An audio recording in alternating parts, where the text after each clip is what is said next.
Welcome to Not My Generation. I'm Professor James Davenport with my co-host, Dr. Emily Stacey, and we are the political podcast that looks at political events and issues through a generational lens. And we have a little bit of campaign news, presidential campaign news that we're going to discuss today, as well as talking about some things happening at the state level and a little bit of a dispute between the governor and the state legislature. But before we get to that, we had a major event in the presidential campaign. Dr. Stacey? Right, so it's hard to believe that in the midst of all this pandemic nonsense, we're still having a presidential election this year, right? Yes. You will still have to vote in November, knock on wood, we hope. So yesterday we did get a bit of major news. You did have Bernie Sanders drop out of the 2020 campaign, and it was obviously foreseeable, right? It was pretty obvious that he was going to have to drop out. The delegate count just wasn't going to get there, although some of his supporters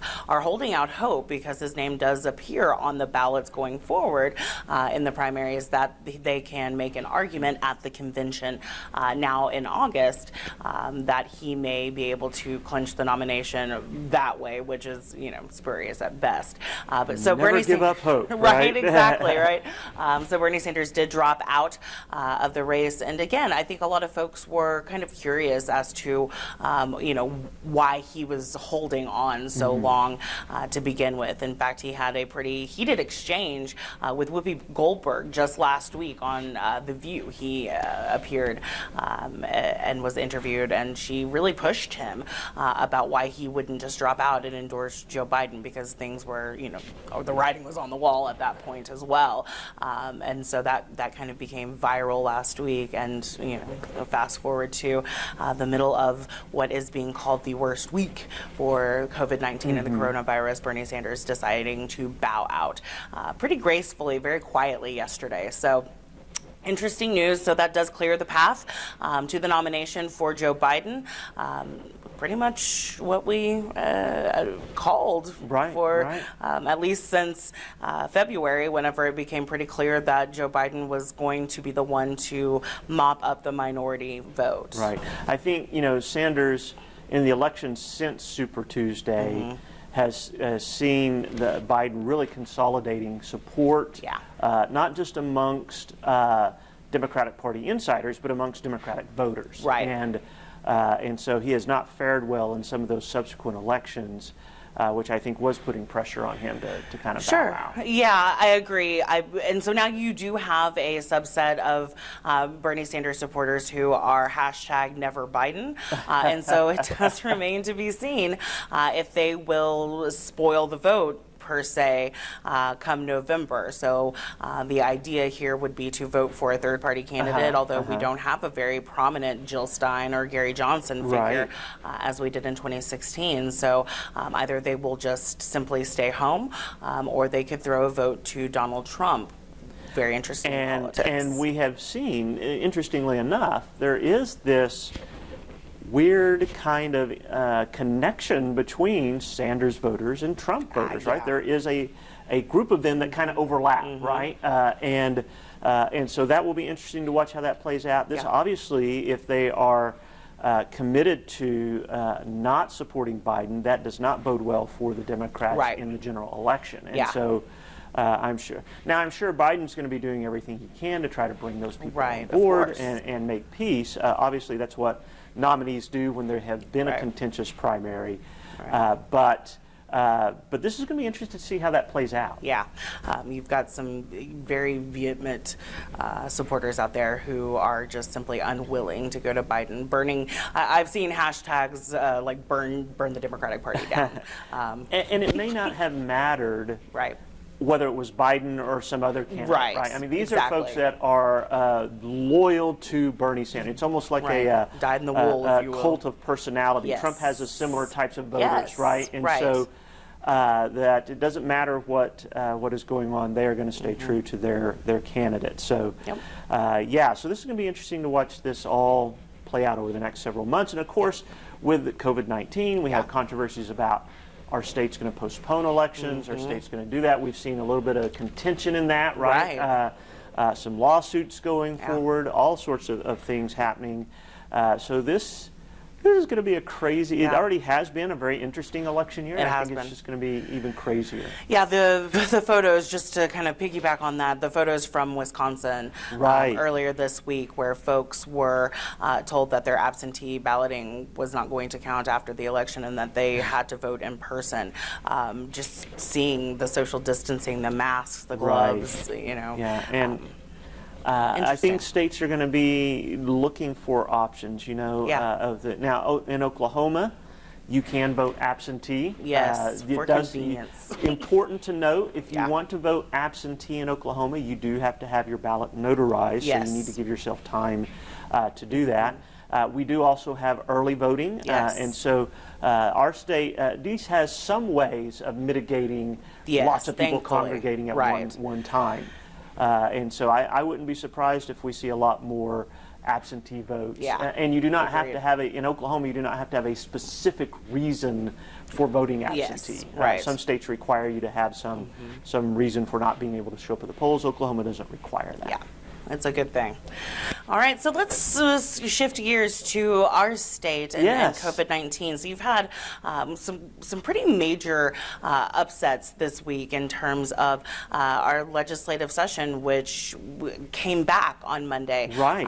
We did have a special session called, and that was due to Governor Kevin Stitt last week declaring a public health emergency, right? And so Right. the legislative session came back to, or reconvened, I guess I should say, in a special session on Monday at 8 a.m. to discuss, really to approve this declaration of public health emergency, as well as to try to mitigate our revenue shortfall. Right. And so the Constitution, the state Constitution, I believe, requires if the governor declares this kind of emergency that the legislature come back in special Yes. session to approve it, basically, to say, yes, we agree there is one. And so that special session, as you mentioned, happened on Monday. Right. And they passed several bills Yes. in relation to this, right? Right. One of them basically confirming, yes, there is this public emergency, Right. and giving the governor expanded powers to direct state agencies, personnel, and Right. funds to address the health crisis, and then some other mechanisms for funding, right? Right. And so part of the governor's declaration, or something that he had mentioned already, is that they're projecting a $400 million revenue shortfall for the end of this fiscal year, right? So that ends June 30th of this year. So there's a big hole in the budget Yes. for this year. So they needed to find a way to fill that hole, as well as they're expecting an even larger hole for the next fiscal year. They didn't get to that. Their legislature's Right. dealing with that Right. now. Yeah. But so they were dealing with how do we fill this $400 million? And you have some information on some of those bills, right? Sure. Yeah, so we should mention that this, as we said, nationally, but definitely within our state as well, has been the deadliest week for the COVID-19 coronavirus pandemic, and 79 deaths as of yesterday in the state of Oklahoma, and over 1,500 cases. And so this is expected to rise again as we get more information daily. But yes, so you had three bills that were passed and sit on Governor Stitt's desk. There are two We'll of them. talk about that here in a minute. Right, They're right. still sitting on his desk. They Yes, are yes. very much still sitting on his desk. So, Governor Stitt has set up kind of an interesting argument, if you Right, will, right. going forward and how to deal with this budget shortfall. And so he mentioned in the COVID-19 press conference on Tuesday that he believes that state agencies should be willing and ready to cut expenses 1 to 2%, which is, he said, a reasonable expectation and a reasonable request, as he is, quote, trying to protect the taxpayer. And so the bills that were passed on Monday specifically lead into that comment because Governor Stitt was upset, and I don't know that I'm projecting by using the word upset. No, I think that's a good word for it. Regarding Senate Bill 617. So this allows our Office of Management and Enterprise Services to withdraw up to half of the balance of the Revenue Stabilization Fund to distribute to agencies to avoid the budget cuts. And so you do have your legislative branch, which we should, of course, mention is majority Republican, right? So we're all on the same team in terms of your executive branch and your legislative branch in the state of Oklahoma. But your Speaker of the House and Pro Tem of the Senate are adamant about there not being agency cuts in the middle of a public health crisis or any sort of state emergency, as that's what the state's reserves are there for. Correct. Right. So 617 is the one piece of legislation that Kevin Stitt really does have a problem with because it failed to restore full funding to his digital transformation fund and project. Which has been high on his agenda, right? Yeah, since, it is a coming into office. pet project. Right. Yes, absolutely. Very much he has been promoting, digitalizing state government to the extent possible. Right. Upgrading the technology that's used, making things more accessible, these types of things, which I don't think in general most people have a problem with. No, certainly not. I think that there's a disconnect, I think, maybe between him and how most people would see this is this the most crucial thing to be arguing over when we're dealing with this crisis? Right. And basically that's what Senate Pro Tem Treat and Speaker McCall both said after the governor's press conference was, no, we passed full funding for the state agencies so they wouldn't have to take a cut, right? And so you do have this interesting conflict between those three, especially around this one piece of funding. Now, I thought Representative Emily Virgin from Norman, who is the Democrat leader in the House, had an interesting point, right? So she responded that, look, the legislation that we passed gives the governor up to $50 million to use however he feels it needs to be. And when you're looking at the amount of funding that we're talking about for the digital transformation, it's not nearly as much as that. We should, the governor ought to, if he wants to do it, he could move some of that funding over there. So I thought that was an interesting point. But for the OMES to be able to access these funds, the State Board of Equalization has to certify the shortfall, right? Which at this point they have not done. And the reason they have not, just so everybody's clear, is the governor who sits on that board postponed the meeting that was scheduled to happen on Monday after the legislature passed this legislation because he wants funding for that project back in there.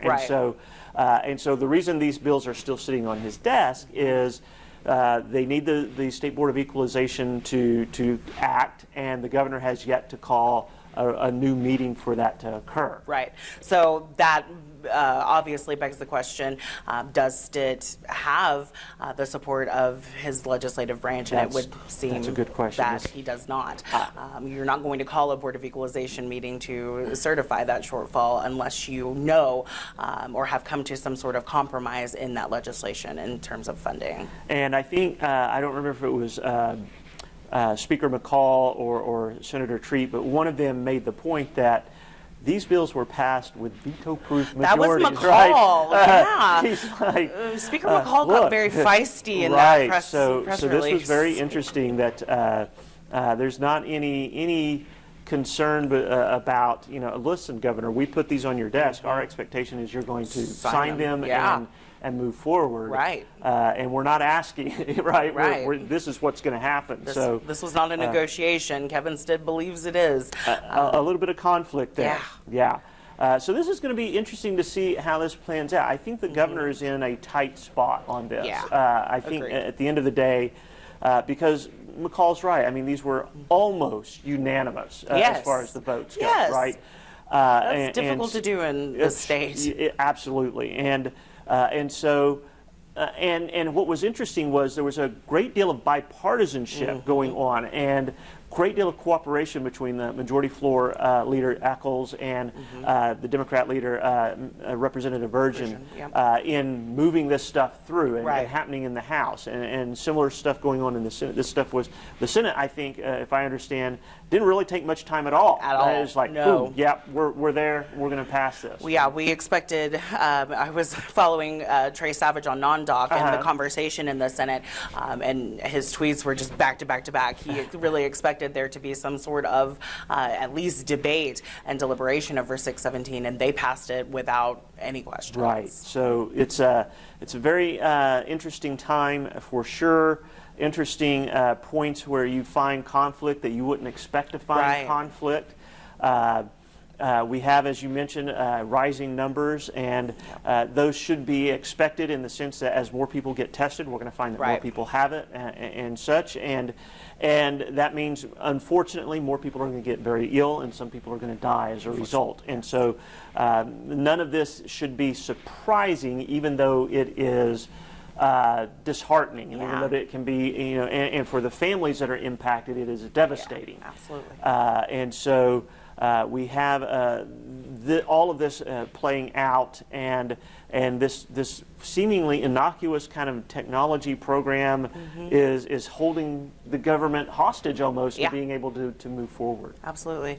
I'm not sure what else to say really about the Digital Transformation Fund. One would assume at this point that it should be obsolete. It should have fallen by the wayside, at least in terms of will public health, will public education, will these other service sectors make it and be fully funded in a time of just absolute uncertainty.